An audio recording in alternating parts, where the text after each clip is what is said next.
And once I see it here, I'll share it to you too.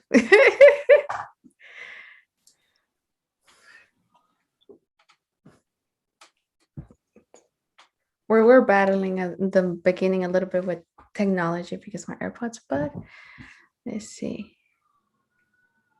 Okay. We're live, right? I think it's actually it's amazing. live, if you could share this link, like the link for live, that would be amazing. I'm happy to share it with like my Facebook especially. Since we're going live, if there's a link for it, that would be amazing. Let me just, sorry, did it get disconnected? Okay, let me see. Hello, can you hear me? Yes. I'm trying to share it. Actually, I just found how to do it myself. You guys can. I cannot hear you. I don't know what happened. Can you hear us? My phone decided to connect to my AirPods. But can you guys hear me? Yes. Oh, I cannot hear you. Okay, let me see if I can. Maria and Janina, just FYI, the link is at the top. So I just highlighted the red button on the right. On the left, and then it gives you the copy stream and link. Okay. Oh, thank you. I was just gonna share it with you guys, but thank you. Yeah, of course. Yeah, I'm gonna go ahead and share it right now. Thank you. I'm going to share it too. There you go. Just gonna publish and let's go. So first of all, I want to, welcome everyone. Welcome Dr. Janina, Maria, and Eddie to be with me today and to continue this conversation. So welcome everyone who's tuning in. If you're here in the Zoom, on YouTube, or on Facebook, thank you to everyone. And welcome to Let's Talk About Mental Health panel. My name is Alejandra Quiroz, and I'm the host of Central American Voices podcast. So I'm excited to continue this conversation with guests I already had in the podcast and, hopefully have a more profound conversation. But before I tune in, I want to, introduce and give a time for each one of the guests to say a little bit about themselves. So without further ado, I will introduce Maria Alfaro from Paso Latinx. Hi, everyone. I am so excited and honored to have been invited to talk on this panel and dive into this conversation about mental health with my fellow panelists. And so, like Alejandra said, my name is Maria Alfaro, and I am the founder of a nonprofit based out of New York called Paso Latinx, where we encourage all to put mental health first, one paso at a time. And so our mission with Paso Latinx is to educate and empower through healing, conversations, and through la cultura. And a little bit about me, I'm a first-gen Salvadoran Americana, and I live in Yonkers, New York. And so I have a bachelor's in behavioral sciences, and I recently graduated with a master's in organizational leadership. And so I am excited to be here today and continue to spread this awareness around mental health. Thank you, Maria, for being with us today, and welcome. And again, thank you for taking the time and coming to talk with us. So now I want to introduce Dr. Damina Farinas. She's from La Cocina. Yes. Buenas tardes a todos. Hello, everybody. So nice to be with all of you this evening or this afternoon. It's still afternoon for me here in Fort Collins, Colorado. My name is Damina Farinas. I am an immigrant from El Salvador. I'm also Salvadoreña. And I am, that's right, lots of representation today from El Salvador, which is amazing. I am by training a neuropsychologist. So that basically just means that I have some training in understanding the connection between the brain and our behavior, what goes on in our lives. I'm the founder and CEO of La Cocina, which is a statewide organization in Colorado that serves our Latinx community. So we have services throughout the state of Colorado that include therapy, psychological evaluation, forensic evaluations for immigration proceedings. And really, we qualify as a quote unquote mental health clinic. But as you can see from our name, we do that our way, a lo Latino. Thank you for having me. It's really a pleasure. No, thank you. And thank you. Like I told you before, thank you for all the work and especially all you guys, the work that you guys do and, taking time from that work to come and to talk to us and make this information available. So now I would like to introduce Eddie Monge. Welcome. Thank you so much for having me. And Dr. Janina, Maria, Alejandra, this is a pleasure, honestly, to be joining you all. Dr. Janina, there is no other way other than the Latino way. I'll say that. I should probably be careful with what I say, but I stand my ground. So my name is Eddie, and I am the founder of a pretty recent organization. We've been going for the last year now. We just celebrated our 1 year anniversary. It's called Tu Líder. Thank you. And so essentially, I'm the executive director for the organization as well. And what we do is we provide mental health resources as well as leadership resources for youth in El Salvador specifically. I am from Los Angeles. My mom is from El Salvador and my dad is from Guatemala, but I grew up here in El Salvador. So I went back to the States and decided somehow El Salvador has that energy that pulls you back.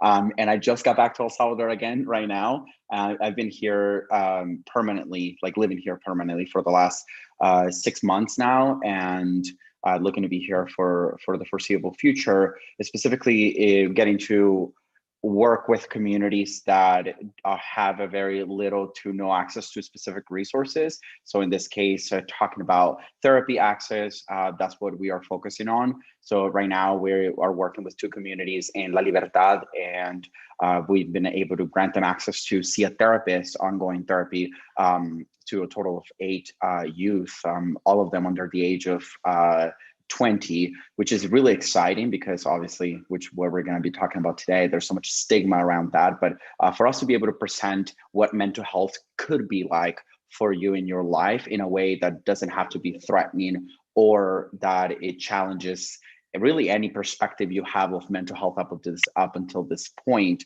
but rather for you to create what you want mental health to be in your life, and for you to actually get to experience some healing from all types of different forms of trauma that we're exposed to.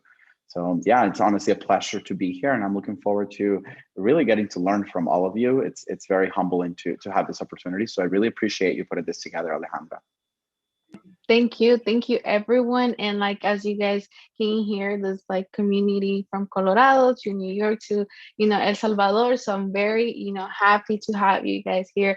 This is like the second time aside from the episode recording that I have the chance to talk to you. So I'm very excited to continue this conversation. And because throughout this month I had learned so much from each one of you, and it's so like heartwarming when I receive comments that like, oh, this episode helped me. So like I'm very thankful that you guys accepted me this invitation, because like I told you since the beginning, this series was mainly to have that opportunity to have more access for our community. So thank you for everyone, the work that you guys do in the community.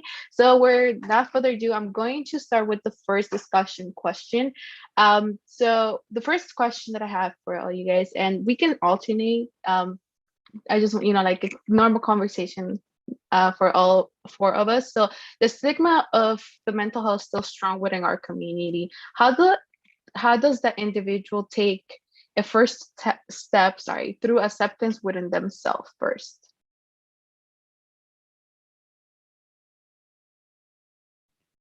I don't know. I'll say Maria if you would like to start.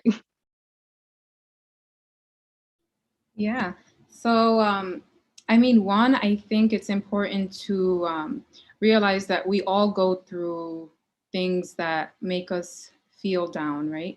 We combating that mental health stigma. I feel like that's one of the first steps, because if we're not aware, we're not able to get to where we need to be, right? Whether that be whatever type of help we choose that to be. And so I think really just trying to figure out our feelings. One, I feel like it's naming our feelings, naming our emotions, and figuring that out.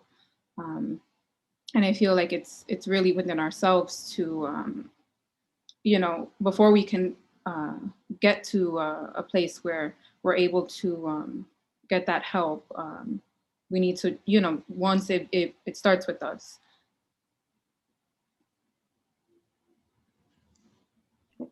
Definitely. I don't know if someone wants to continue.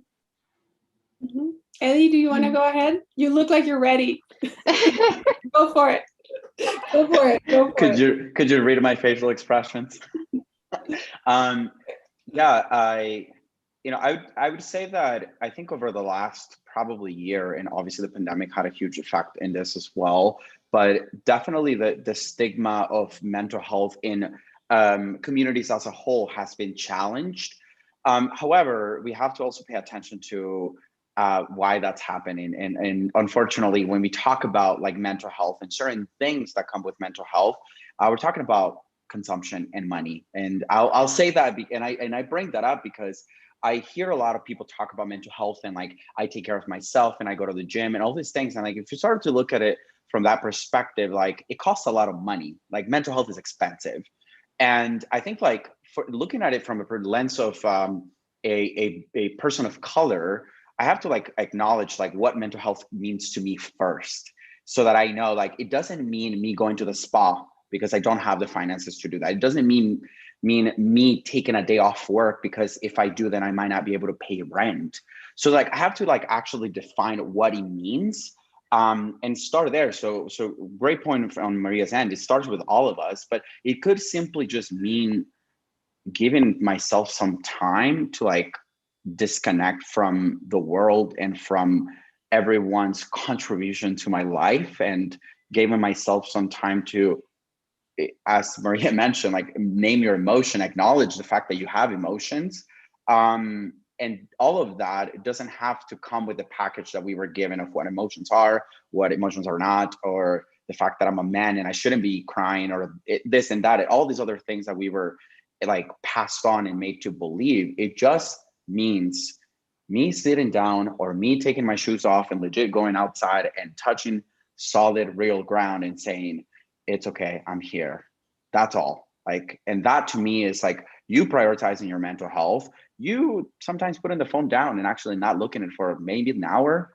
It could mean you taking care of your mental health. So I think it's just like recognizing what it means to you, not what everyone else, because unfortunately, and I think both the beauty that comes with mental health now being at the like one of the most talked about topics that went along with the pandemic is that people now feel the pressure to take care of their mental health, and that becomes a job.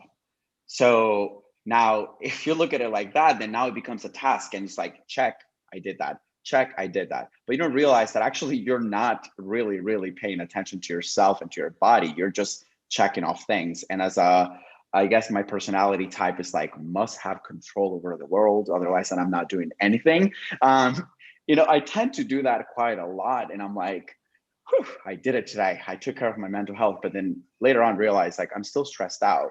Well, yeah, because I'm carrying on all these other baggage of things that I told myself I needed to do, or the fact that I don't feel like I'm taking care of my mental health the way that all this like content is telling me that I should be. And I think that if people, a great place to start is for you to walk in with the mentality of going to the grocery store. When you go to the grocery store, you don't buy everything. You look at different things, you read the different labels, you look at what could be good for your body, you start to discern what would be good for you. And then that's how you create a list of things that would be a priority to you. The same way that you go to the grocery and you don't walk out with the entire store, you only walk out with what you need. I think the same way could be as easy if we started to look at our own way of identifying what does it mean for me to take care of my mental health. And that sometimes it means me stopping like myself from doing a million things and sitting down for a second. That's like sometimes a great start for me.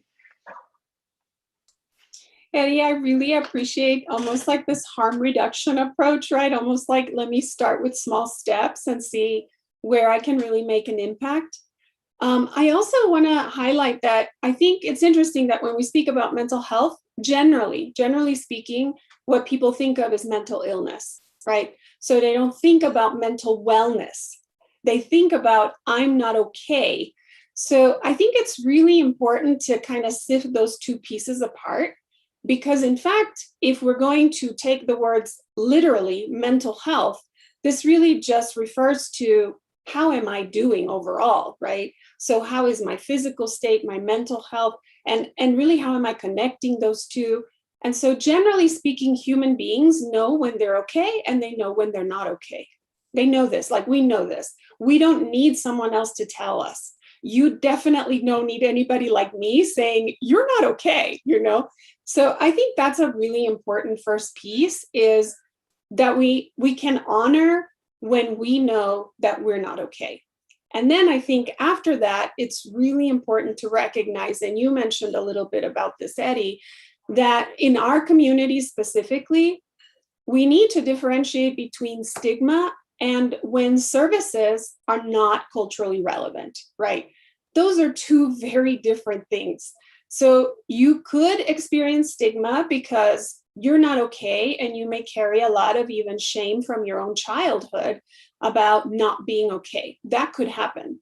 But in addition to that, if you go see someone and that person responds to you in a way that is completely weird to you, you're not going to go back.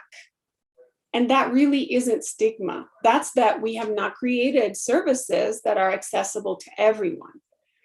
So I think probably, Maria, you know a lot about this, but I suspect that in your own community, I know in mine it's true, when we try to devise services, right, and then we put the label of mental health services on it, it's really off-putting. It's really off-putting because I think people believe that what they're going to get is a traditional white model of care. And we know this doesn't work for Latinos. It does not work. So it is okay, by the way, for Latinos, I think, to not only say, I'm not okay, I need some help. It's also okay to say, the help I got was really crappy. I'm not going to do that anymore. I'm going to look for other help. So, yes. Oh yeah, absolutely, Janina. I just wanted to piggyback off of what you said. And just a few weeks ago, we were doing our community outreach, where we go and we just walk into the south side of our city, and we just spread the word, especially within the Latino, the heavily populated neighborhoods. And so my team and I, we bumped into a woman, and we were telling her, introducing mental health, and like you said, it's very much where people hear mental health, especially within our community, within the Latinx community, and they automatically think mental illness. And so trying to explain that in a way where you're not trying to come off as if you're challenging their beliefs, because you don't want to turn people away, like you said, but explaining it more in a way where it's you're taking care of your mental well-being. And yeah, so it's interesting because there are so many things, like I've heard stories and I've come across people who they've had bad experiences going to therapy because the services are not culturally relevant. And that's a huge turnoff. So it's like you said, that's not stigma. That's just the type of services. And this is, I mean, hopefully what we're trying to get to, right? Trying to change the systems in place and the way they've been structured and the way they're designed to hopefully, break that stigma and those misconceptions and really get our people to where they need to be. And I mean, in the meantime, like what we're trying to do here in our city is really meet people where they are.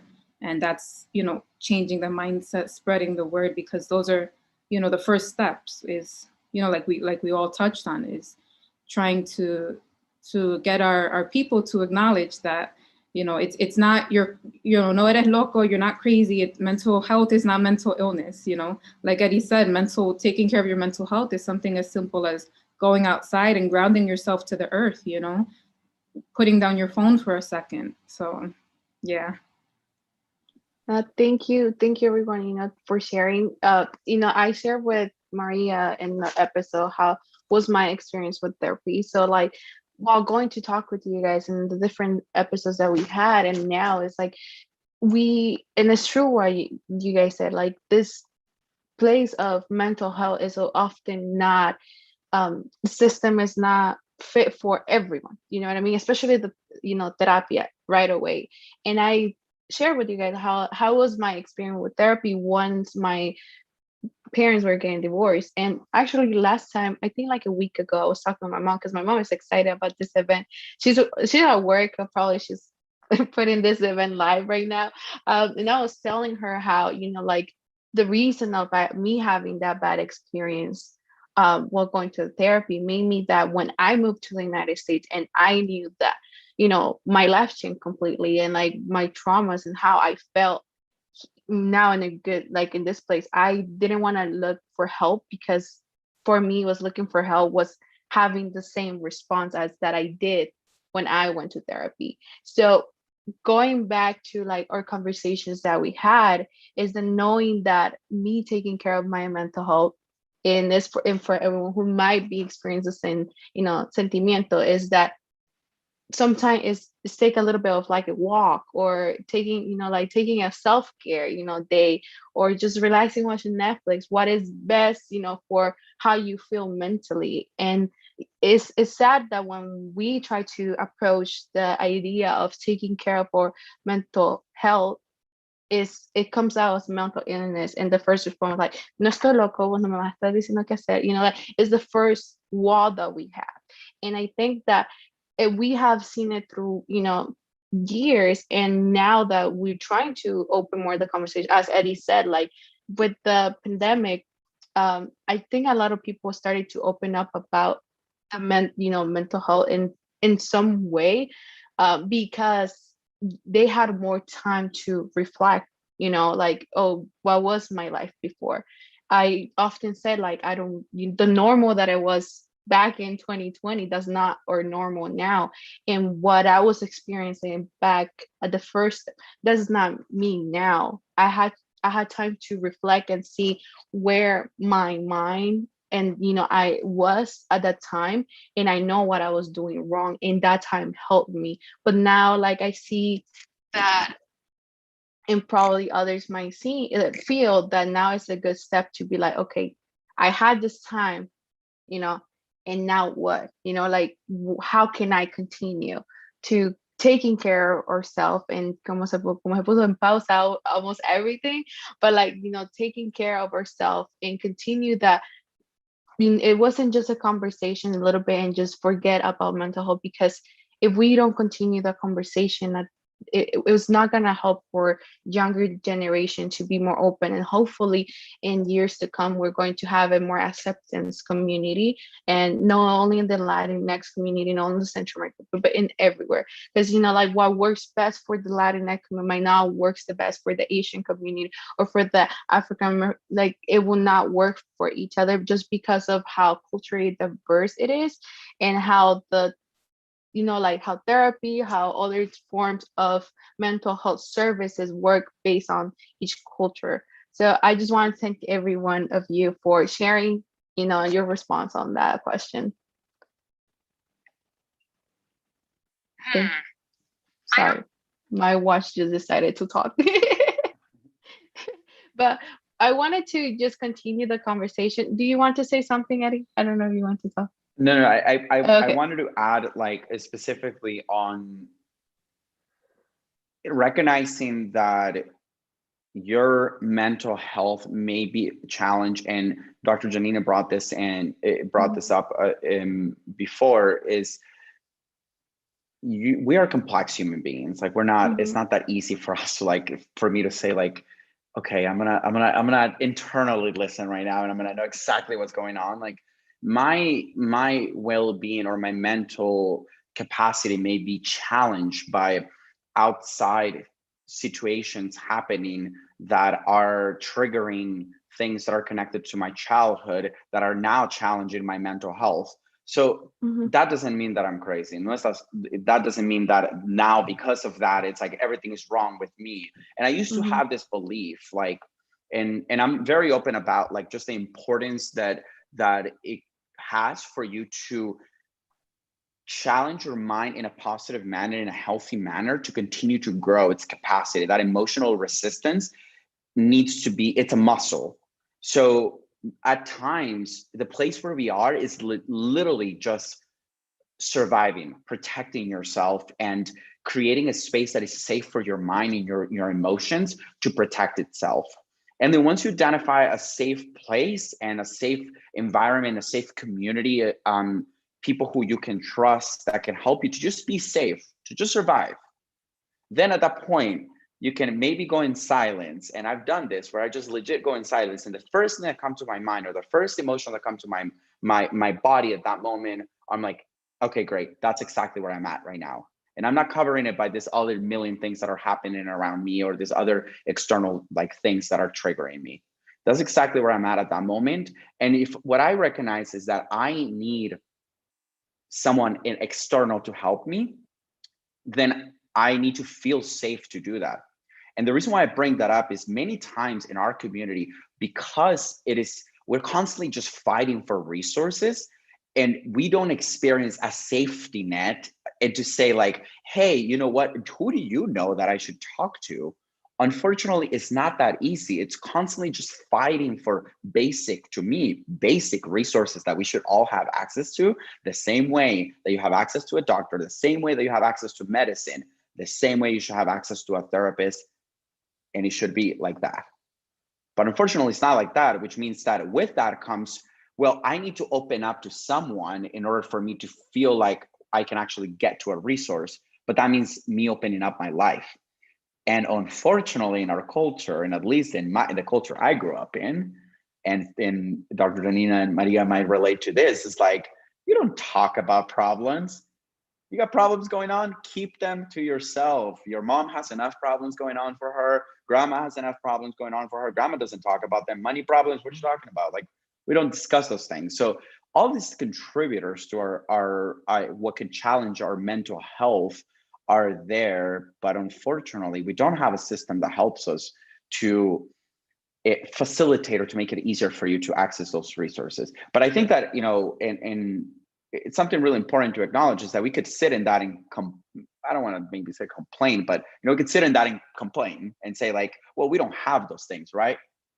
Or, you know, grateful enough that all of you are doing this amazing work to be a resource to people, to do outreach, to go up to someone and educate them, right? I hope that we can get to a point where people, maybe all they have to do is make a phone call, reach out to someone, reach out to a network that they know about that can help them get the help that they need. So it's easier for them to get from A to B.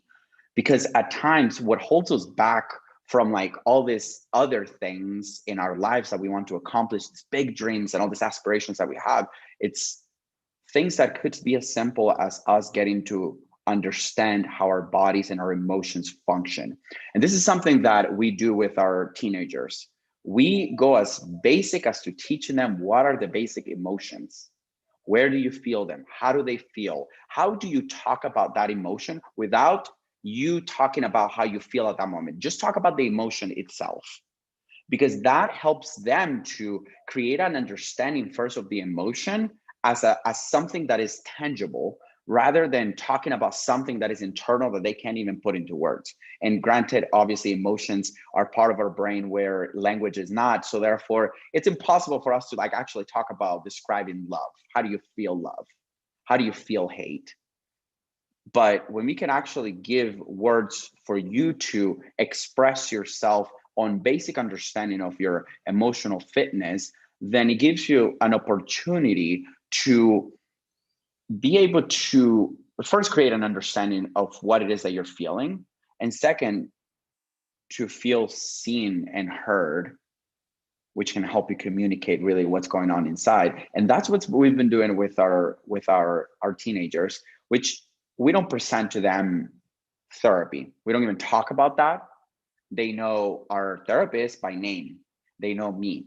And what we do is our curriculum is a basic curriculum that we talk about different things that are important to them and that we know are important to them. We talk about values, we talk about emotions, we talk about self-esteem, we talk about self-image, and the things that we know are constantly being challenged and influenced in this community specifically that we work with. So But when we talk about therapy, we don't even talk about like you have a problem or something happened to you or you need this, because there's cases that we deal with that are pretty intense. But most kids, or actually, I mean, I can't even say that. It's like a lot of them have experienced things that they shouldn't at their age, but some of them haven't. So I can't use the same way to approach everyone and essentially use this one package of like, you need help. Well, some people may not feel like that. And Alejandra, you and I talked about this. It's like some people may not even say like, I need help. You may not even label it as a trauma. You may not even label it as something that is bothering you emotionally. However, at the moment that you give it its space and you acknowledge it and you recognize that it's there and it's influencing you, then now you're in power. Now you're in control. It's no longer controlling you. It could be as little, but because we look at it from this angle, we tend to magnify things that sometimes do have a solution. And I think that specifically what I'm seeing in our community, getting to see a 17-year-old who has been told that like he is going crazy. That's what he's been told. But he was under a lot of stress. He's the one that's paying for his family's like well-being. His mom is a single mom. He has 3 brothers. He's paying for everything at home, trying to finish up school while holding a job. Comes to us and it's like, he legit thinks he's going crazy. We have a conversation. We do these games, interactions. He has a lot of fun. Comes out of the thing. He goes, how do I talk to one of these 2 people? And I'm like, yeah, I can help you book that. We didn't even say you need a therapy session. We didn't say anything, just that. He's been going, like I think he's had his 6th session already. He's already like feeling like he can sleep better. Was there actually anything like extreme, like a traumatic experience that we have been able to identify? As of right now, no. But he's sleeping better. He can talk about how he was feeling. He's still continuing to accept that responsibility that he took on of his family and what he decided to do. But now he feels free. He feels a lot more free emotionally because of the fact that he can talk about it, that he can express, and that he has access to some resources that had nothing to do with him being crazy, had nothing to do with him having experienced a big traumatic experience. Like sometimes where it may seem like, oh, you need help because there's an issue. Not all the time. Sometimes it's just as simple as emotionally, we're not prepared. We're not equipped. Nobody taught us how to talk about emotions when we were little, and we're given a book. Here is how you become an emotional, healthy adult. So therefore, how do you then become one? You don't. Most people don't. Most people are walking in the world and we are all emotional mess. I was there, I've been there, and sometimes I am there. And it happens. But if we can start with the basics, just the same way that we teach language, the same way that we teach of you being able to voice when you have a pain in your stomach, in your arm, something doesn't feel right, the same way it should be for you to talk about when you're being challenged emotionally. Eddie, I love what you guys are doing with Tu Líder, because I was one of those teenagers at that, and that's a lot of what brought me to where I am today. It was the lack of mental health education. I say in our systems, I say in our school systems, right? Even though I don't think it solely depends on our school systems to provide that education, but there was zero education growing up, at least where I'm here where I'm from in Yonkers, New York, in our school systems, and very little in the community in terms of targeting mental health education. There were the clinical services, yes. There were the therapy offices and mental health, the clinical stuff, but nothing that would really allow you to identify what you were going through, something that would provide you with that support. So my journey actually began when I was 15, 16 and in high school. And I started to realize that what I thought growing up, my mother going in and out of the hospital because mami estaba enferma, like I was told, was my mom going in and out of the psych hospital because of her bipolar disorder. And so growing up, I just thought she was going in and out of the hospital up until I started to really realize when I was 15, 16, and thank goodness for a scientific research program in my high school, which allowed us to select a topic of choice over the last 3 years of our high school. And so I decided to read about mental health, mental conditions. And so what we did is that the teacher allowed us to read journal articles. And so slowly but surely I would dissect them. He would help me. And when I finished high school, that's really where my mental health, the passion for mental health was born, was realizing that small piece of education that I got, where I was able to learn, what is anxiety, what is depression, what is bipolar disorder. This is what you can do to help your mom. This is what you can do to help yourself when mommy's going through that. So I started to realize that the smallest piece of education would have been a game changer for me at that age.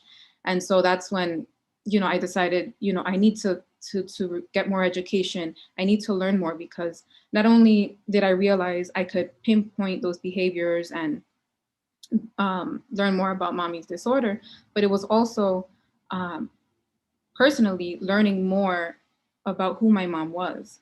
Because up until that age, due to the lack of knowledge, due to the lack of education around her illness, I resented her.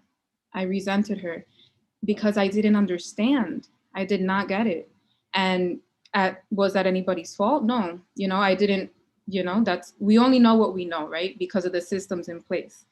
And so, I love what you're doing, because for me, if I would have had a program like that at that age, being able to just pinpoint what I was feeling, what I was going through, that, like I said, that would have been a game changer.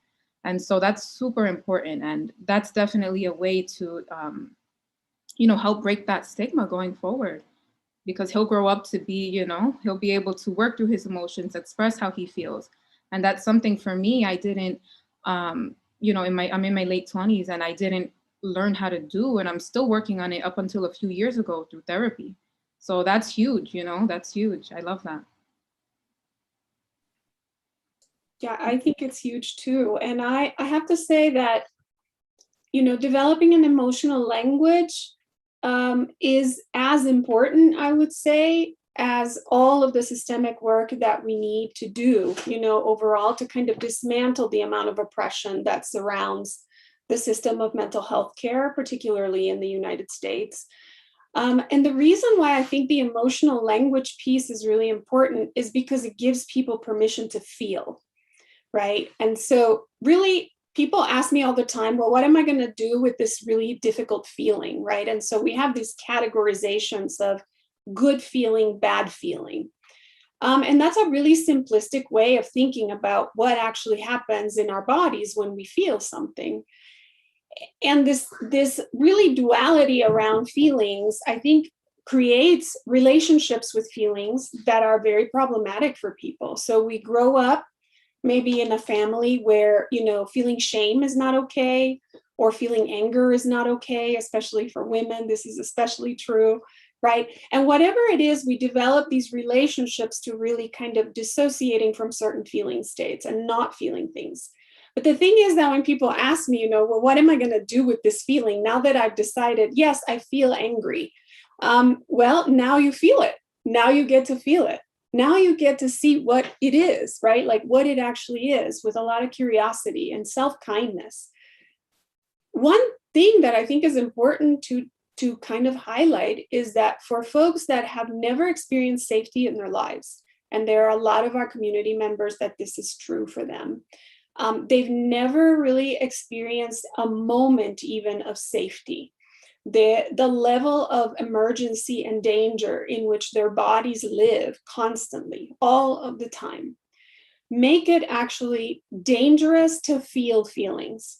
It literally is dangerous for them, because it could really throw them into a tailspin of having to let their guard down around the dangers that they perceive around themselves. I mean, this is the state that in diagnostic terms we call PTSD, or post-traumatic stress disorder. And really that doesn't do a very good job, or it doesn't really tell us, right, about our own experience. But what I like to kind of propose to our community especially is to consider how their relationships are doing, right? because we can speak a lot about things like self-care, and we can talk a lot about making sure that, maybe we speak with someone, that we find some support. But for many, many of our community members, where the kind of stuckness is that our relationships are not healthy, right? So we're experiencing ourselves in a world where either there's a lot of conflict, sometimes there's violence. And so that kind of traumatic state is very difficult for us to understand because we've never experienced anything different. And that's why I wrote safety in the chat, because for anyone who's never experienced safety in their lives, inviting them to feel safety is an impossible situation, right? It takes a very long time to get there, that have led you to even think about death, perhaps, and to think about ways of hurting yourself or hurting other people. This actually, in many ways, a person who lives under that level of stress, is what we call toxic stress, really is having a very normal response to the way that they grew up. So I think that's important. I think it's important to normalize the way that we speak about having a normal response to completely abnormal life circumstances. If you have experienced in your life someone being really abusive with you, it's normal to feel depressed. How are you not going to feel depressed? If you've gone through life experiences in your life that have caused you to feel a lot of fear, it's normal to feel anxiety. A lot of it. It's probably keeping you alive, actually. So I think that I just want to kind of advocate also for an understanding that there are things that happen to us in our lives, including in our very, very early childhood, and including before we were born. They happen to our mothers and our fathers, right? That lead us into a space where we may not understand what safety is. We may not feel safe feeling feelings. And in those states, it's okay actually to take it really, really slow, really, really slow. That's totally okay. Thank you, all three of you, for sharing. And you guys answered the second question that I had. We wish, like, how can we, best reach out to teenagers, especially to raise the mental health stigma. I think you guys put in a very good way, coming from, for your work that you do over there in El Salvador with the leader, to let, the work that Maria does and Damina. I think that there's three different ways how to approach them. And of course, I feel like the education, and I will go back to, what Maria said, that a little bit of education would have gone long way in high school. Because I remember having the health class, and it was, mainly like, sexual education, like, and learning about it. But I think we should include in that, in that class, mental health as well, because as we have gone through all this area, and it's something that Dr. Janina told me, we shouldn't separate, what is physical health with mental health. They should be all in one together, because it does, separating them as is making mental health seem like is not as important as physical health, but it's actually both are as important as together.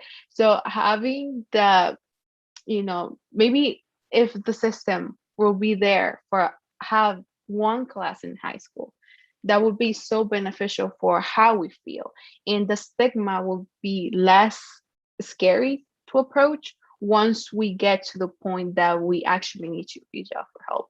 At the same time, with the work that Eddie does, that maybe the good example that you put about this young, man, about how he felt, and now going to therapy. I mean, not therapy, but going through this process of services, he feels that need of wanting more, or like, how do I feel now? He's able to talk more. And I feel like that's something that we don't see now much, because like, if we don't know at a very young age how to tell, like, I feel this way, or why am I feeling this way? Why do I feel sad at this moment? Why am I feeling, depressed? Or what is even those feelings that you can even put into like know the meaning of what the word is, or what is the actual feeling that you're having at that actual moment, later in your life you're going to come across, and to try to define them. I'm not going to say it's going to be too late, because it's not too late, but things that would have been helped at a very young age would have changed someone's life and someone's, mental health, or in a journey to healing and the relationship to others. Of, like Dr. Jenny said, maybe the person's a very, violent environment, or like if se siente, left out. What if those feelings were nowhere there, but if those feelings were, como approach with the right significance of help at the very young age, now a person and a more adult, we shouldn't be waiting till like we're almost 30, 40 for us to define how we felt 20, 50, years ago. And it's something that, we come across a lot. I wanted to add how, for me personally, when people ask me like, how did you come up with this like organization? How do you create a nonprofit? I'm like, I looked at my life. And I saw what was lacking. Yep. And then I recognized that I had a lot of privilege, that I got connected to different resources that allowed me to become the person that I started to become, up until I decided to start putting together this organization. But something that I've always sat with since I started my journey in this process of healing is that this question of what would my life look like now if I had access to healing resources after I experienced sexual abuse when I was 5 years old.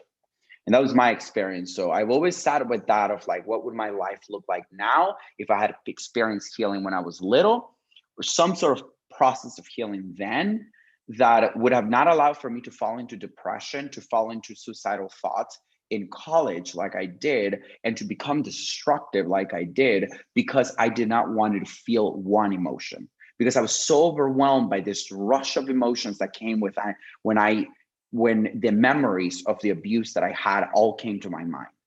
Anybody would have said, you're crazy, you're legit crazy. Actually, no, I was just experiencing what happens when somebody goes through an abusive experience or some sort of traumatic experience. That's all that was happening. That is a very normal step in our bodies, in our minds, and in our emotions. So my thought was always that. So that to me became kind of the fuel of like, okay, so if I can recognize that in the last 5.5 years that I've been going through this healing process, I've been able to see an effective change through the things that I've identified, like talking to someone who is a professional who can help me understand and normalize what I'm feeling. That's all. That's all they are. They just help you. They don't cure you. They're not gonna do any magic. They're not gonna like try to get in your head. All they're gonna do is help you put the pieces together and connect the dots so you can see where the button, where the wire that is connected to a button, what emotion is leading to, so that when every time somebody presses it or you press it, it keeps triggering something, so you can recognize where it's going.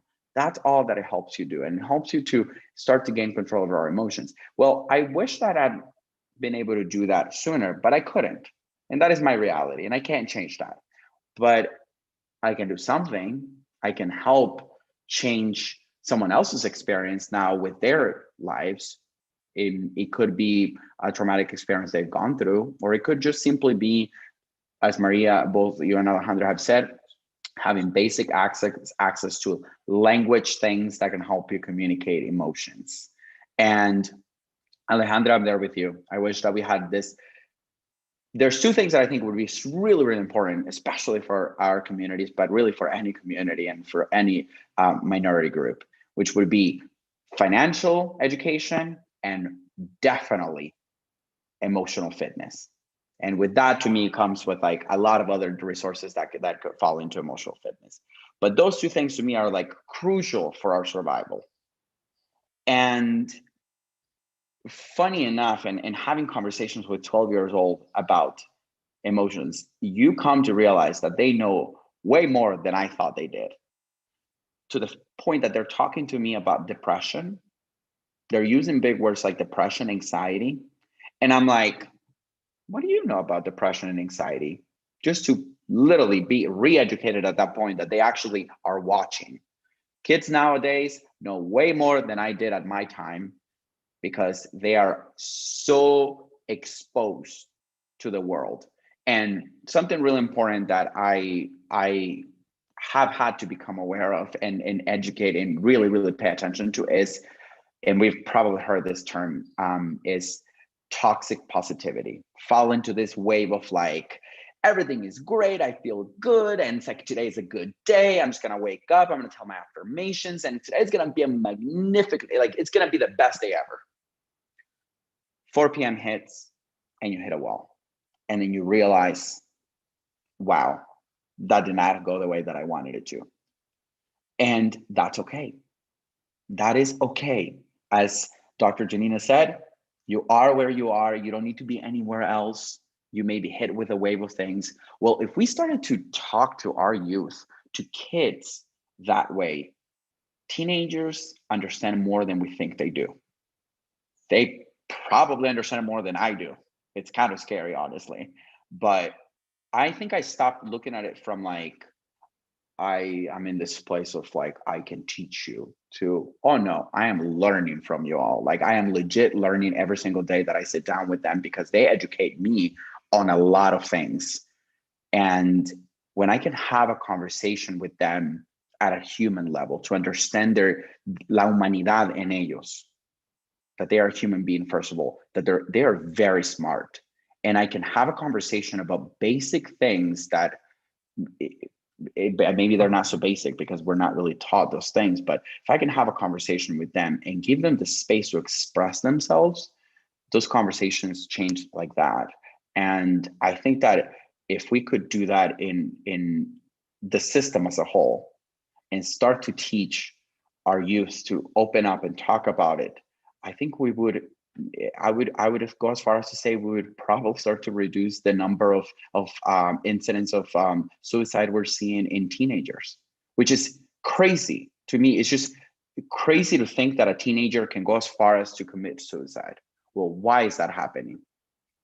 Where is the cause of that? And sure, probably there's a lot of factors that go into it. I understand that. But what if we stop looking at it from the perspective of like medication? Whereas we wait for things to be burning for us to call the firefighters to come put out the fire.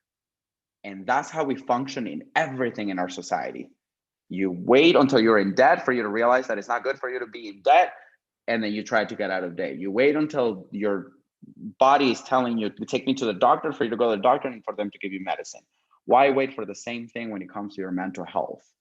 Because that's what we are taught to do with everything that we do. And that's what we're teaching to our teenagers when we say that it's okay for you to be on your phone all day and have access to all of this information. Man, if I go a day being on social media an entire day, I feel stressed out. It gets my body to have so much tension. Imagine a 14-year-old's body and mind that is it's legit a sponge. So some of the things that sometimes we have to challenge them to do is to be present where they are. Because sometimes we are literally catching the kids, it's like playing a game. And I look at him, I'm like, I'm gonna take your phone away from you. I'm like, no, I'm not gonna take it away from you, but would you mind just hold it on for a second? Let's just put it to the side. You don't have to stop your game. Just put it to the side for a second and let's be present. And then they listen. But then 5 minutes later, I'm on the same thing again, because they're so conditioned at this point to do exactly the same things. Well, what is that generation if we don't contribute, and if we don't challenge it, and if we don't help them and hopefully teach them another way? What do you think that generation is going to turn to when they are my age? These absurd people that are legit just like this in front of a screen, that no human interaction. They don't know how to interact with other people next to them. That's going to be the consequences. But it may be that we wait until that happens to start to say like, oh, here are all these stats on how this group of kids and now are reacting or are being due to like social media and all these things, and their mental health not being a priority. Well, what if we didn't have to wait for the results of it? What if we could cut the cord now and start presenting other ways now. Definitely. And thank you. I think Dr. Janina said the data already does not look good. No. Yeah, it does not look good. It really does not look good. I mean, in Mhm. terms of, you know, really understanding the impact of technology as a whole, right? And particularly the specific uses of technology, it really isn't looking good, you know, and it's connecting very directly to the high incidence, the general high incidence of anxiety and depression, and this other kind of epidemic that we're dealing with. So I really appreciate what you're saying. And I really do think also, I don't think there's ever been in the field of psychology as a whole, there hasn't really ever been a bigger emphasis on children's social emotional well-being, right? So social and emotional well-being is exactly what we talk about when we talk about mental health. It's my social health and my emotional health. And really, we have more data today, scientific data, than we've ever had before that really helps us understand how very, very early that emotional intelligence that Eddie is speaking about, just how early we can actually teach it. Turns out we can teach it from birth and before birth, right?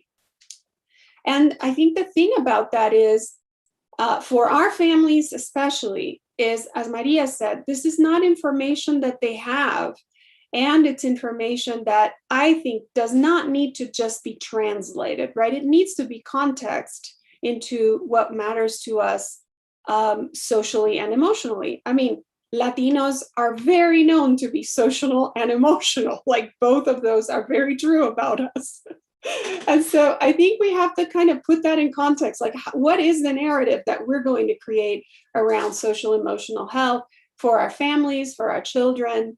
One of the things that was coming to mind as you were giving your example, Eddie, is la amabilidad, you know, la amabilidad que le están demostrando a este joven, not just you with him, you, the organization with him, pero que sea amable con sí mismo, ¿no?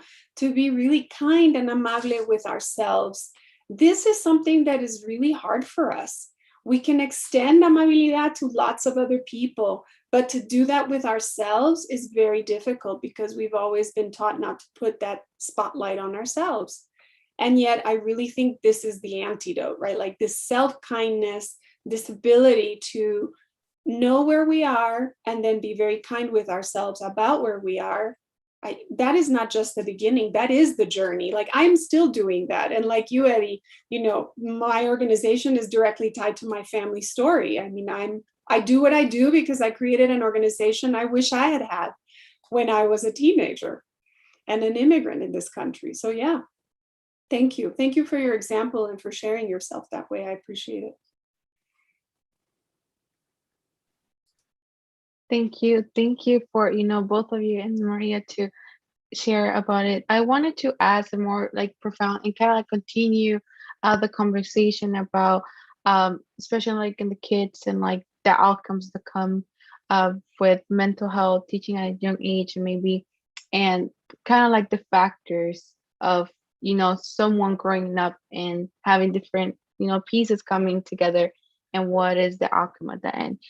So one of my questions that I have for all of you is like, how does childhood factors, gender inequality, immigration, and employment conditions are linked to mental health outcomes?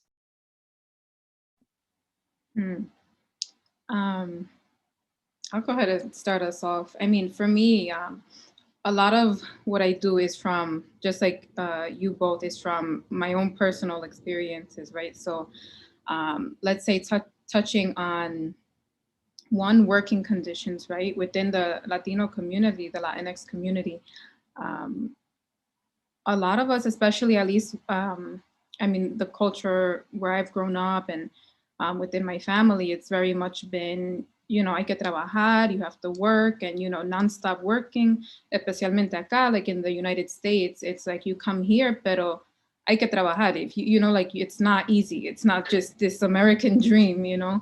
And so coming from, I'm a first gen and both my parents were born in El Salvador. So especially more with my dad, I remember growing up, seeing him work sun up to sundown to provide for us.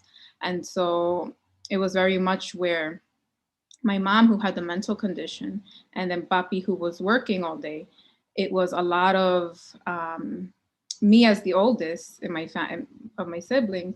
It's a lot of that pressure and a lot of that weight fell on me, right? And growing up, I had no idea, you know, stepping up to the plate. This was just something I felt I needed to do because I needed to take care of my little sister while papi was working to provide for us. And then mommy, you know, was battling with her condition. And so growing up, I didn't realize that I slowly started to fall into what papi was doing, where it was like the hustle and bustle, working, not paying attention to how you're feeling, not, you know, going through these emotions, through everything that we were going through with my mom in and out of the hospital. And I mean, from her condition, not only was it the mental condition, it was also substance use and things that, you know, she turned to because of being unable to manage what she was going through, right? And which is why we talk about the importance of that education and being able to work through what we're going through.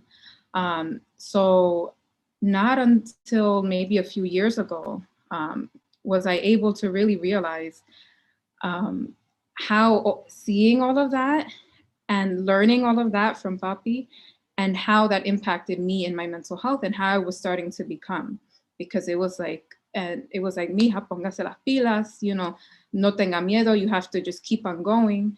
And there was no time to really just sit back and really experience and work through and really pull apart what I was feeling and what we were going through as a family, right?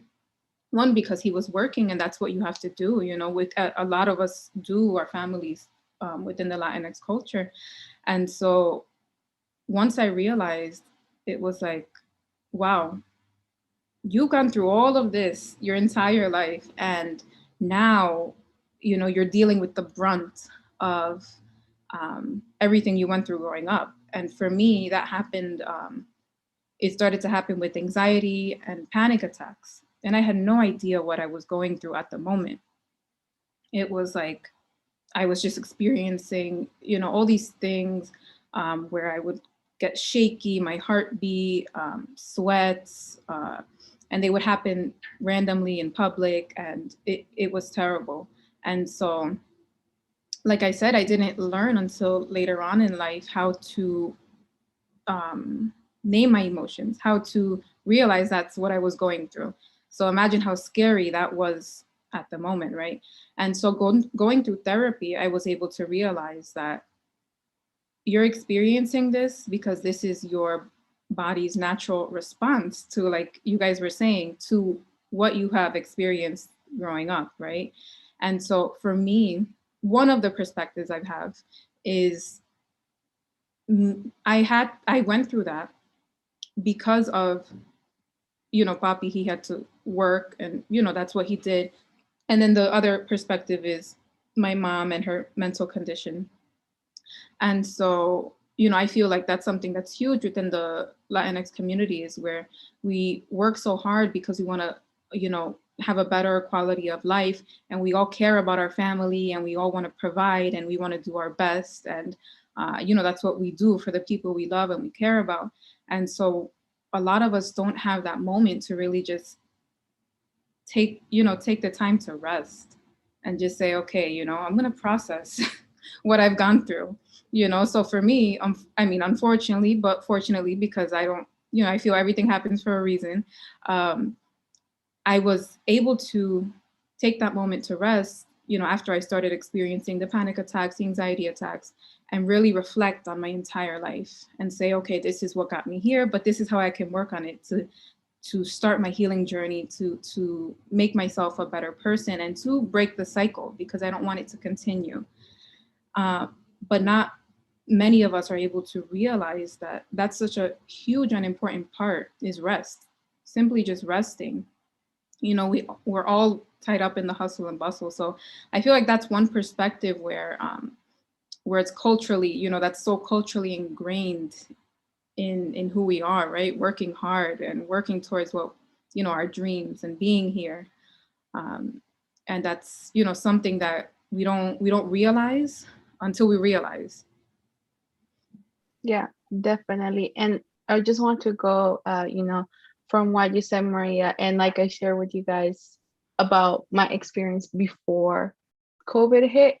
I was working two jobs, and it's something that I want, people, because when I saw the question when it was sent, I was like it was like a moment for me to kind of sit down, like, oh wait, like it does happen, and we don't take the time to even think about it. Before COVID hit, I was working two jobs, working graveyard and one, working the other one kind of like in the morning, working on the podcast, filming. So there was a bunch of things on top, and I never took the time to think about that I was overworking myself. So COVID hit, and I'm laid off from one work. I feel like I feel like my time, I'm just wasting my time because I have to be at home, and like I'm just working the podcast, and I cannot film, and I cannot do this thing. And I sit down and I realize that I'm starting to feel better. Why do I'm starting to feel better? Because now I have time to think about and see myself, that I don't, why do, like, yes, like you said, we come to this country and we need to work for things, but I realized that I put a paycheck on top of my mental health and how I was really feeling. And even my mom has told me, like, you need to rest. I worked 2 years graveyard that I didn't rest. Probably I was just sleeping like 3 hours, 4 hours the max. And I started, like, the first 2 months, like March, April, I started to see a change of how I was feeling, how I was acting with my family. I was able to have more connection with my brother, with my mom. I mean, we were in the same house, but I was able to have more like one-on-one connection. So when now that, like, I'm not gonna say I finished, but now that, like, people are starting to get called back to work and they ask them to get back, I said no, because I was like, I don't want to go to that person again. I don't want to go back and not have time to see my family. I don't want to go back and always being on the rush of, like, okay, I work, I get out of this work, I have to go change, take a shower, go to my next one. I don't have time to see my family, see my friends, do what I want to do, work on what I actually want to do, focus on the things that I matters to me, because I was always in the hustle and bustle, it goes like that. And while I was working in two jobs, I was a full-time student. And people remember when like there was a time when I stopped dancing. They remember me, I told you that I was a dancer. I stopped dancing. I stopped seeing a bunch of people because I was working and working and working. And at one point, I was, to me, was like, that's normal, because I need to be able to provide, be able to cover the bills. But that's not normal. That's not normal. And I realized it was gonna be the same cycle of, like, I just want to provide, I want to get out, graduate, I want to be able to do the stuff that I want to do, but I wasn't taking care of myself. So for you sharing that, like, sometimes we see like a repetitivo, when my mom came here, like, she started just working and working and working. And I do thank, quarantine for that, because without quarantine, me hubiera dado cuenta. I would have been completely just working and working and working. And maybe people, but the person who I started the podcast, she used to tell me, like, you're crazy by working graveyard, two jobs, and doing this. And now I think I would, I was like, yeah, it was kind of crazy to overwork myself, because I wasn't looking at myself and being like, oh, Alejandra, like, this is the reason why you're stressed. This is the reason why you're anxiety. This is the reason why, I gained, weight. My social interaction weren't there. I started to feel like more like I don't wanted to have talk with nobody, because I was like, I don't have no more time. I had no time. I tenía que ir de un lado al otro, un lado al otro. So having all those top of each other, I think it did affect my mental health until I took the time to like reflect on myself. And once I had the opportunity, to kind of go back, I knew that I was never going to put, and I have told this to my mom, I'm never putting work on top of my actual health again.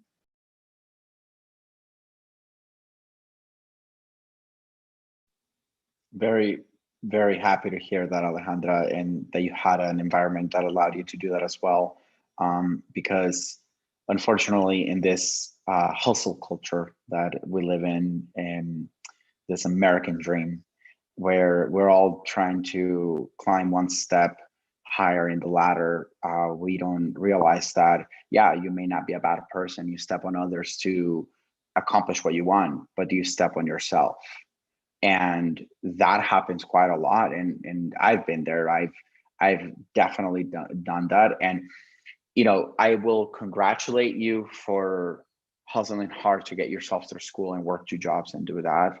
And I will also congratulate you for recognizing what you needed, and what you needed was to stop doing that. So that in itself, that level of awareness, is something that many people will celebrate one of them, but it's for your dreams. You got to do what you got to do, even if it means you run yourself to the ground. They don't tell you that success is not measured by the standards of someone else. Like, you define success for you and what it means. And if success means accomplishing your goals despite of how you run yourself to the ground, then are you really successful? And many times we only look at one aspect of success, or at one aspect of whether we've accomplished something, and we don't look at what took for you to get there. And looking back at also my college experience, honestly, like, I wish I hadn't done certain things that I did. I wish I had rested more. I wish I had slept more. I wish I had that I'd taken care of myself a little bit more. And I didn't. I learned the hard way. I got really sick from working a full-time job and going to school full-time, and horrible decisions that I made. But those are the things that got me to finishing up school. So looking at like contributors of, like, I guess, what affects mental health, like when it comes to, I guess, just looking at the Salvadoran community, not even looking at the Latinx community as a whole, not even looking at all the immigrant communities that come to the United States. Just looking at Salvadorans as a community, the majority of Salvadorans that come to the United States will work 1 to 2 jobs. We've seen our parents do it, we've seen our grandparents do it. And it's usually jobs that are very heavy on the body. On top of that, you're challenging yourself to live in a place that, if you're undocumented living in the United States, that you constantly live in fear. So we have this factor that Dr. Janine talked about, where your body's constantly in danger. So now you have those 2 factors. You're working to be able to sustain yourself and sustain your loved ones back in your home country. So in this case, thinking of El Salvador, and you're also constantly living in fear. And on top of that, not even paying attention to like any other like contributors of childhood, like any traumas, anything like that. Or the fact that if you're a female and you live in a country, or really anywhere in the world, you don't experience safety, unfortunately. Like, that's not a thing. You're constantly have to be on the guard, and those are things that are going to have a huge effect in your mental health. They're going to have a huge impact in your mental health. So there isn't, unfortunately, an environment that is built to protect or to create safety as a natural thing for you to automatically take care of your mental health. Sometimes we have to say no to something like a job. I remember working as a barista when I was 23 years old and going 24 years old, and having my first, what I recognize as a panic attack in the middle of a work shift. And I was the manager, so I was responsible for a team of 25 people. The boss was never there, so it was just me. We're pretty much running everything. And I remember feeling that moment where I literally felt like the world was crashing and nobody could get me out of there. And I walked outside and I started crying, but like I couldn't even breathe. And that emotion right there at that moment, I mean, nobody could tell me that I wasn't dying, because I felt like I was. And that's what it felt like. And later on to think like, why was I doing myself to that? It was because of a need. I needed to get myself through university and I was paying for everything. So therefore I needed to do it, right? But I didn't realize at what the cost was. What that in itself was a factor to the fact that my grandparents were immigrants coming into the United States and didn't have the means to send me to school. So there is a financial inequality already there from the starting point, to the fact that, you know, I had to work a very heavy job and put myself through university just on my own, to the fact that I had childhood experiences. Like it in itself is like the recipe for a perfect disaster. And, you know, many times we don't think about the contributors around us that are having an effect in our mental health, that are either taking away from you taking care of yourself or contributing to it. Many times many of the things that we're exposed to are challenging our mental health. And there's factors that unfortunately sometimes we can't change immediately. Like someone may not be able to let go of a job right away. But sometimes it may just mean like you setting yourself on a plan to hopefully be able to change your environment. Because for me, I didn't realize how much it affects me to be in a constant like go type of environment. It still gives me anxiety. Because a huge factor for me, I have to be in control. And that comes from not having control over my own safety when I was little. I have identified that. So therefore now I need to feel in control of my safety. Otherwise I don't feel safe.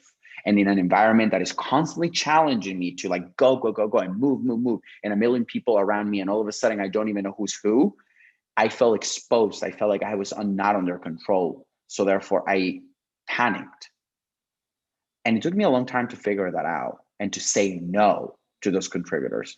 So sometimes learning to say no, it's a very, very hard thing. So, you know, to this question, yeah, there's a huge influence. You know, we look at in the immigrant community in all over the world, specifically for Salvadorans. Like I hear a lot of older Salvadorans still living through the effects of war, trauma. And my grandma is a perfect example of that. My grandma suffers from certain mental illnesses due to the war that she experienced when she was living here in El Salvador. Now she lives in the US. She's been living there for 35 years. And to me, that gets passed on. Dr. Janine talked about this. Like sometimes certain things are like before you were even born, before your parents even thought of you. Like those things were already planned to be part of your generation and what comes now through you living your life. Here is a beautiful gift of life that comes with a lot of mess that is passed on to you. And you didn't pick that, it just comes with it. So now it's up to you. Do you cut that cycle or do you continue it? Do you break what has been done to you, or this like generational curses, or maybe not even, you don't want to call them curses, these things that have been passed on through family? Or do you change them and maybe do something a little bit different to start taking care and prioritizing yourself?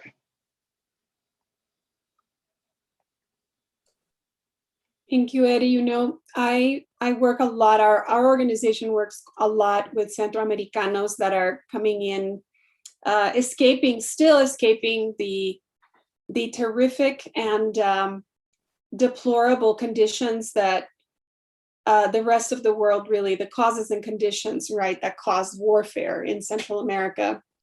And I often talk with people who really want to understand, especially funders. They often want to understand, what is it that we really need to do? And I usually offer an answer around, if one of the first things that we did to welcome immigrants into this country was to give them 2 weeks at a retreat facility where they got to eat food that they loved, and they got to talk with each other, and they got to take long walks and sleep in every day, we would be creating the causes and conditions for healing from the very, very beginning.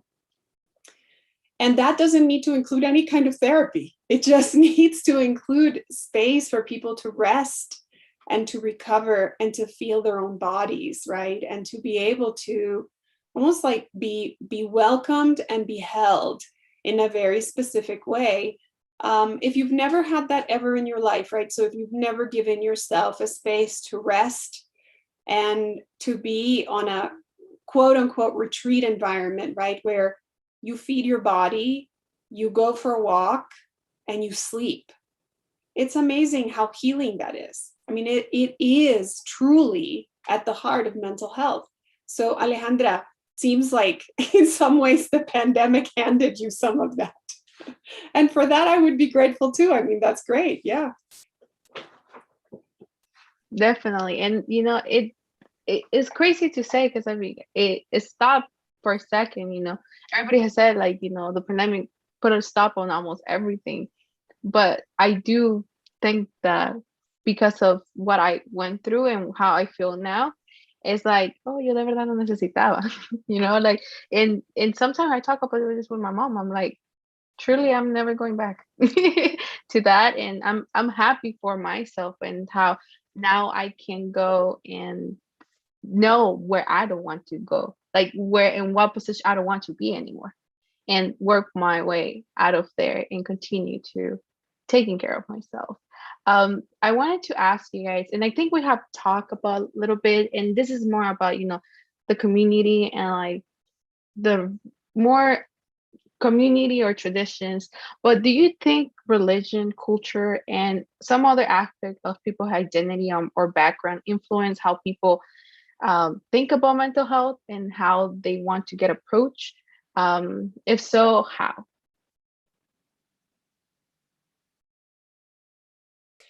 Maybe I would say that it impacts the way they think of healing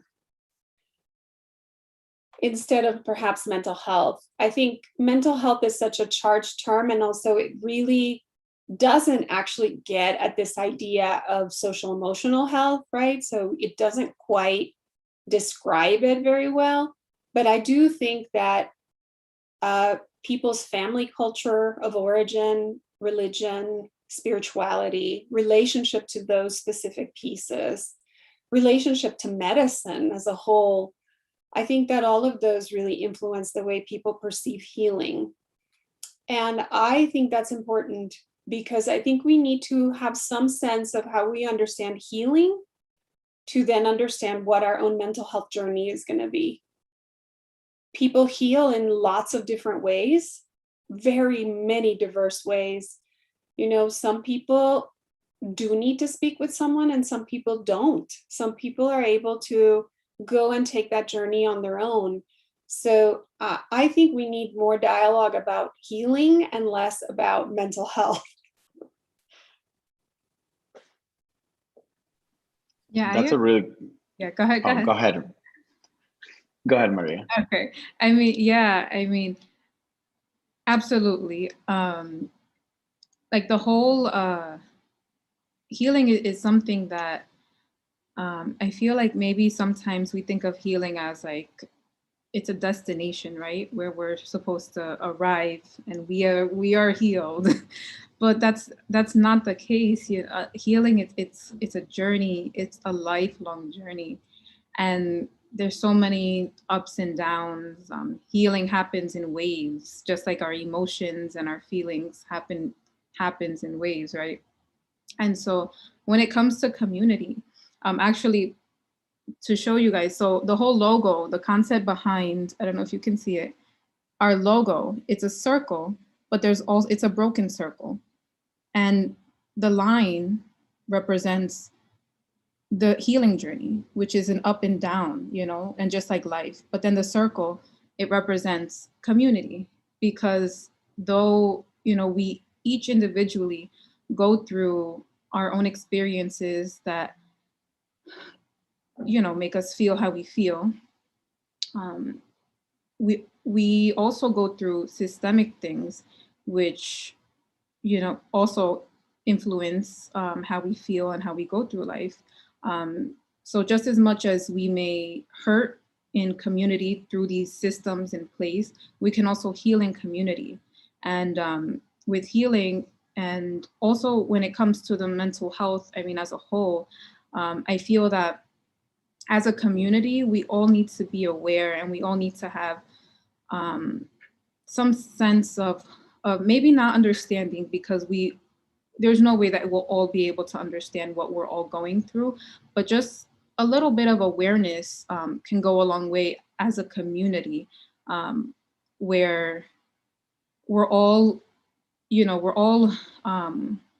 trying to learn about what we're going through. Because if one of us is going through something, let's say something small, a group of friends, right, or even a family. I'll go personally, where let's say my mom with her mental condition and her 4 siblings.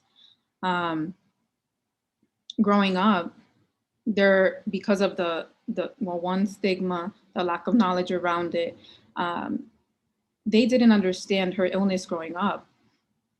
But now, as they've gotten older and they've learned, and a lot also with my help over the past few years, they've been able to learn more about my mom as her sister, as siblings.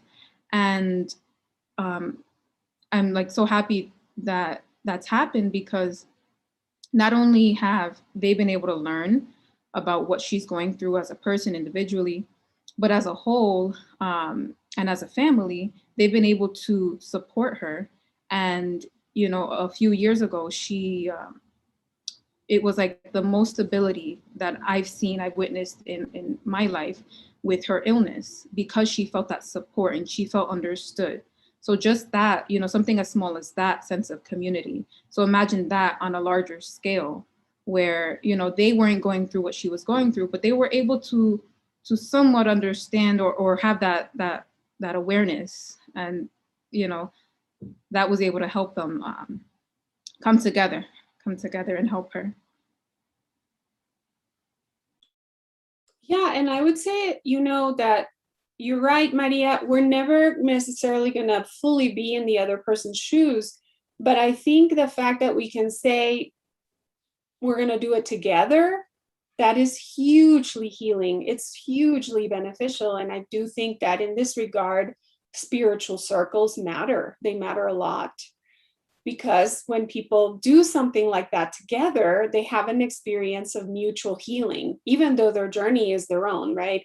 So my healing journey may look different from Eddie's, it may look different from Maria's, but if we do it together, there really is a kind of a breaking down of all the other systems that I think they just kind of fall away. They don't matter very much because you do have company in your journey. And I do think that company matters.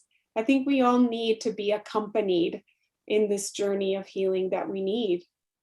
And my liberation is directly tied to yours, Alejandra. You and I talked about this, right? So we might as well do it together.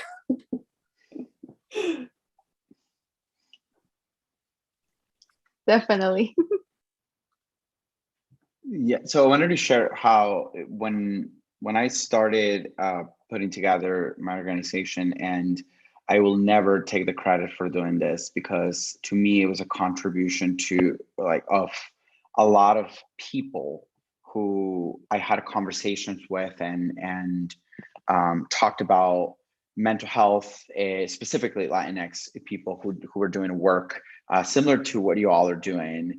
And some of the conversations that I had was specifically with one lady who does community outreach in San Antonio, working with women who are survivors of some sort of domestic or some type of abuse, or have had a family member pass away, multiple different types of things. And one thing that stood out to me, because I walked away from religion when I was 25, and this idea of essentially stepping into a country like El Salvador, where religion is big, it's at the essence of culture, it's mixed in, it's one and they're both. So, no one talks about the culture of El Salvador without talking about a belief in it. And for me, it was a big challenge because here I'm coming into El Salvador. I am, a gay man who has his own beliefs and may not necessarily agree with everything in the culture, right? Especially, with my own personal experiences with religion. And I remember having this conversation with her and how she essentially utilized this communal belief as a form of helping people tap into a potential way of healing. And this organization called Mosaic, that's the name of the organization, because like there's so many pieces of like broken pieces coming together to form something beautiful.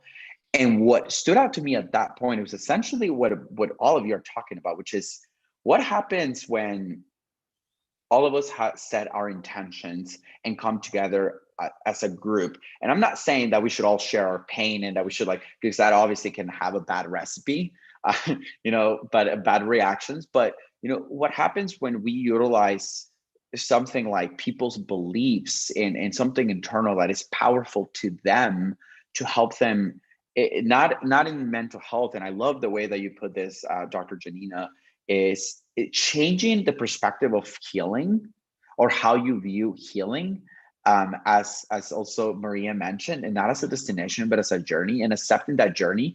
And maybe all you have to do at that point is help them get ready for the journey. Here's a bottle of water. You're going to need these shoes. That's all. But here's the path that you're going to go on. You know where you're going to get that energy from. For me, it may come from one source. For you, may come from another one. And specifically now working with youth, and we work with some youth that come from churches. I've found the easiest way for me to gain the trust of a community is to tap into their community leaders. If I can access a community leader, then I have access to the community, because I'm not the magic. I'm going to work with the trust that they've already built, the community they've already built, to help them access to speak their language. So when we're with specific groups, to them, it's important to include an aspect of belief. So in this case, talk about God. So I use their own examples. And when they say, well, God wouldn't want that, and they go into their examples, I'm like, great. So let's talk about that. Let's have a conversation about what you believe God wants for you. And let's speak about healing from that perspective, because that helps them to understand how their journey may be different than mine. It may mean that, we're just changing certain verbiage, certain words, but a journey is still a journey. Healing is still healing. And what I've got an opportunity with some of my community leaders now that I have access to is to challenge them in this belief of get on your knees and pray, and then you'll be healed by tomorrow. Because we used to have quite a lot of that, of people who've had very heavy experiences, and they would pray for them. And I'm like, that's great. You should. That's fine. I think that's amazing that you do that. And let's also access something so wonderful that you would agree, and I agree, that God has given us. So that's me essentially being able to relate with them and help them see how, in their own perspective, and they agree with this, their God, their belief, their universe, however they may see it, wants for them to experience true peace. So I think although they do have a contribution to how you perceive, I mean, we're all seeking some sort of level of peace. And I think our culture definitely has a huge factor to play into how we perceive our journey. It may mean that we see it as just something, like we said before, we don't talk about, or we may just need to tweak certain things to help them perceive it in a different way, maybe, or just call it a different thing that'll help them just perceive it in a different manner, to remove some of that stigma. Because we've seen it now where our youth are more free to talk about it because we give them the freedom to be themselves. Because my intention with it is not to make them think any way different or to control what they believe. They're free to believe what they believe. But I also do think it's important for them to truly understand the importance of healing and the work that comes with that. That it's not just like a one day to another, things are just going to be, you're just a whole new person. It's going to require work. Yes, definitely. I want to just add quickly too, Eddie, because I think what you're saying is really important. And for me, it highlights the difference between what I term disempowering medicine versus truly liberating medicine, right? I think that, in fact, if the only solution I have is to pray and expect a miracle, then I have so little impact on my own life that I'm probably not going to do the journey. I have no reason to, right? So it just takes all of the agency out of the possibility that I would get involved in my own healing, that I would become a participant in my own healing, right? And that I would have expectations of myself and of the people around me, around what that healing might look like and feel like to me. So it's very difficult for me to have an idea of my future self, my healed future self, right? If the only way out of my situation is a pill that heals me overnight, right? Or by that same token, a prayer that heals me overnight, right? It does remove the journey piece. And I think we see this a lot in our Central American community, actually, right? It's that I don't believe enough in myself and in my sense of agency to carve out a journey for me. I think it's really important. And so, si se puede needs to be in there, right? Like, si se puede, claro que se puede. We absolutely can do it. But more than that, who else? Who else? Yeah, definitely. And thank you guys. De verdad que I just saw the time. I was like, oh, let's fly. The time fly. I can just stay here talking and thank you to Eddie, Maria, and Dr. Janina for sharing. Before we close, we still have a couple more minutes. Before we close, I want to thank you guys for sharing about your organization and the work that you do. I think is amazing, and I have said this to personally how I admire the work that you do, because hopefully later in the future years we might have more organizations like this, and we can continue expanding about the conversation. Maybe one day it's not going to be a stigma. So I want to ask, for those that might be kind of like looking for centers like like La Cocina, Tu Líder, or Que Paso Latinx, or a therapist, how is the better way for them to look for them close to their community? And at the same time, if you guys want to share their information about your organization and where they're located and like what type of services you guys provide.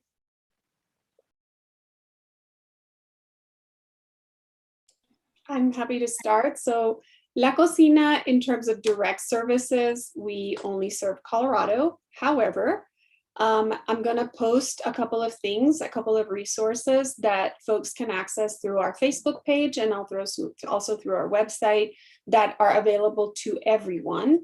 And I will add that I actually think the best way for anyone to connect to this community work, to this healing community work that is being described today by Eddie and by Maria, my colleagues, and Alejandra, I know that you know this as well, is actually by speaking to other people who have healed. So learn the stories of those people around you that have healed, and then see what fits for you and what doesn't fit for you. If it doesn't fit for you, throw it out. And if it fits for you, track it and follow it and see what happens. And make it almost like an experiment, a way of discovering, a way of being curious about what could work and what could not.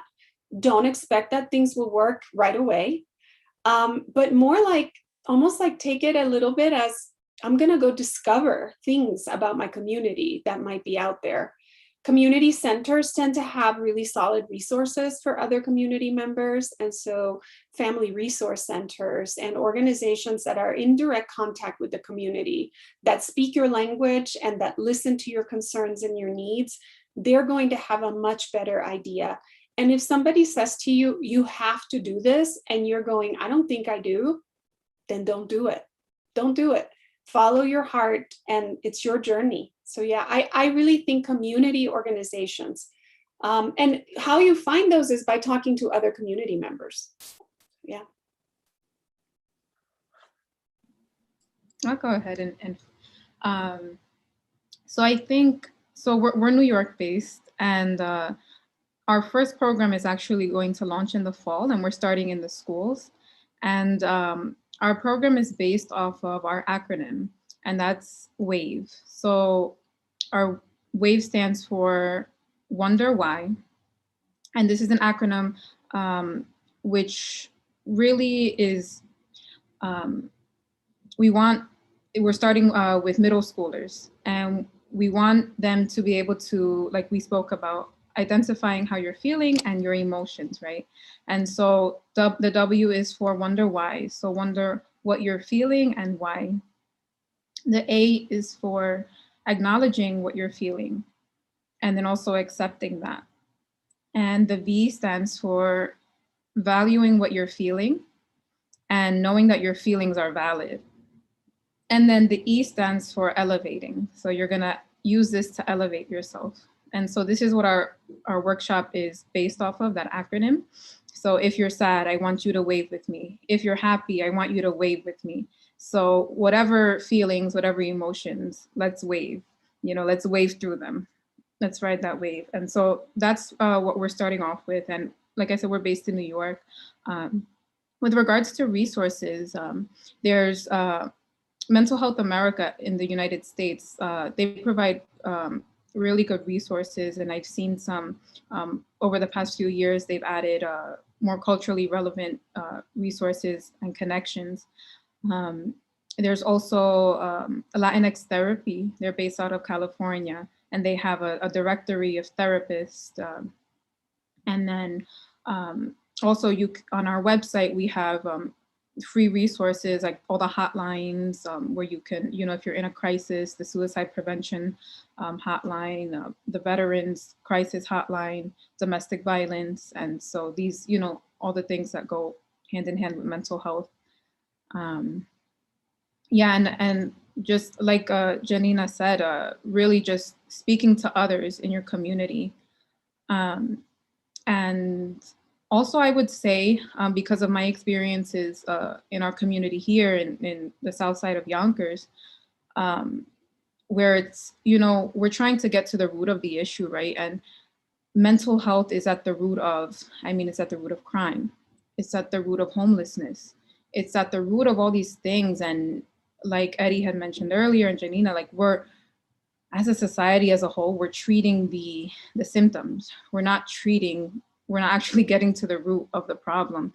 And so I think that, you know, if you're in a circle, if you're, you know, you don't know anyone who has gone through that healing journey, who has, you know, who started that, I would say use the internet, like use Google, because if you don't know anyone that you can speak to that, you know, can recommend you or refer you to somewhere, I would say, you know, the internet, use, you know, look up local mental health clinic, local mental health service, local mental health support groups. Support groups are awesome. And, you know, especially if they're community based. And I've seen a lot of those recently online. So I think those are all great ways to start with regards to resources. All of the above. All of the above, definitely. One I always, definitely a great start. I would say Latinx Therapy. I agree. A wonderful organization, in my opinion, a wonderful resource. And I agree with you, Maria. I think first, you may not be ready to make that step and go to a professional. Tell someone you trust. Talk to someone you trust. Talk to someone that you care about, and just express, this desire that you have of wanting to experience more healing. Build some safety around that, and start to create. Unfortunately, you're not given a safe space, and start to create it for yourself. And that may mean that you just don't talk to everyone about that. That's okay. You don't have to. You may hear some of us tell our story now very openly about like things that I've gone through. It doesn't mean that it didn't hurt. It doesn't mean that it didn't affect me. It just means that I've turned it into my power. And I went through a journey to do that. And it still does affect me every once in a while. I still get triggered, but it is my power, and is what helps me to keep going. And the way that I started is I told a really good friend of mine, and she was like, well, you should talk to this person, who then connected me to an organization that was my first experience with a therapist. And before that, I was like, I'm not going to a therapist. I don't trust them. And I think I'm just going to waste my time. And, it started for me, at least with speaking to someone that I knew. Then I went on to joining groups that I didn't know, people who I didn't know. And that made me feel comfortable sharing my story enough that I am very open about doing that in front of stages now. And I don't feel the fear of like, what are people going to say? Because to me, I want us to get to a place where we can normalize the conversation, not normalize the crimes, but normalize the conversations. But we're normalizing the crimes. We talk about sexual abuse, we talk about domestic abuse, we talk about all these things, but we're going to talk about the effects that those things have in the lives, which are actually past the event. Years after the event happens, you are left with the weight that comes with it. So build a safe space for yourself if there isn't one around you. And that may mean outside of where you are right now. Reach out. You can reach out to me anytime, and you're like, hey, I'm in this place and I'm trying to find someone. If I don't know someone, then at least the least I can do for you is to start asking people around if anybody knows any resources. Like, honestly, we all got into this. I serve El Salvador. We are limited to here for now. And I say for now, God willing, we'll see where it goes. But, if you're in El Salvador, great.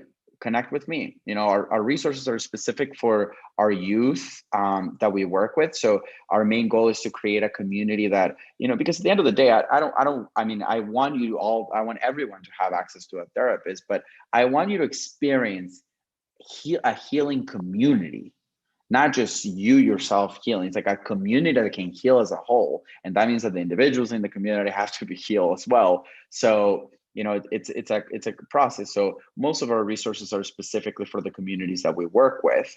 But I'm happy to serve as a resource, as a connector for people, because somebody did that for me. And reach out. I'm sure that we can help with at least introducing you to people. The same way that I do that, a lot of people that have stepped into this work is not because we have a one mind and one focus only. It's because our intention is to be able to help and to be a resource for people, and to serve as a channel of resources for people. And just remember that even if it's a stranger, you're not alone. That in itself is a good reminder, is that you're not the first one, and sadly enough, you won't be this last one, but it also means that you're not alone in this, and that you have people around you who care about you. I may not know you, but I care, and it hurts me. And therefore I'm happy to be able to do something about it. So definitely don't sit on it for too long. Acknowledge where you are right now, and that's okay. When you're ready to give that step, just say, hey, it's me, I'm ready, I don't know where to start, and I'm sure someone will be willing to help. And if not, then feel free to send me a direct message and I will see what I can do. Thank you everyone for sharing. I really appreciate, like I said, I'll continue saying thank you for taking the time and coming to talk. El tiempo se nos voló así de rapidito. It went so fast. I felt like I only talked to you guys for like 5 minutes, but thank you for all the information. Thank you for all the services you guys provide and for the work you guys do for the community. If you're watching through Zoom or through YouTube or in Facebook or in Twitter, thank you for tuning in. This recording will actually be in YouTube. I think it gets saved after I do the live. If not, we record it just in case. So that way other people can come and tune in. I know like today like it's a weekend kind of like holiday here in the United States, so everyone can come back and listen to this amazing oh, thank you. Thank you for being with us today. As you guys know, we had episodes. So this is the last event for our mental health series. We had an episode with all of you, and we had an episode with Catherine, which she couldn't be today here. So if you guys want to know more about Dr. Janina, Maria, and Eddie, and more about their organization and the work that they do, you can go back, and we have in YouTube and on the podcast platform where you can listen to their episode as well. I have linked all of them organizations down there. I think in YouTube is already there, but I'm going to post again on the Central American podcast Instagram. That way you guys can reach out, follow, and support of them. They're doing an amazing job. So thank you. Thank you, my dear panelists. It's been an absolute joy to get to know you today. Alejandra, muchísimas gracias por tu trabajo hermoso. Thank you very much. No, thank you. Yes, thank you, Alejandra. This was awesome. I really love that you put this together and you connected us, because I love just chatting with you all and learning, right? Learning all these different perspectives. That's the beauty in all of this. And it's definitely filled me up. And, we all take these different things that we learn from each other and we use them and we apply them to our journeys, right? So I loved being able to hear about you two. And I just wanted to say, this is one of my favorite quotes, and I always love ending with this. Be kind, because everyone is dealing with a mental battle you know nothing about. So just always, to everyone watching, we all go through those mental battles and those things that, like Eddie said, we're here talking about that, and but it wasn't always this way. There was a time where I could not even express the pain and the feelings I was going through. So wherever you are in your journey, just know that it's okay. And to everyone around, just be kind. I appreciate you all. It's honestly a pleasure and an honor to get to share virtual stage with you all. So I appreciate your perspectives, and it's a pleasure. Thank you. So I'll finish the recording, and thank you. I know Eddie llegaste a la carrera, but thank you. So Worth I'm it. gonna put it. Yeah, thank you. I was like, oh no, va a estar corriendo el aeropuerto, but thank you. So I'm going to put a stop on this. Let's see how it goes. Let's see. Okay, stop streaming. View stream.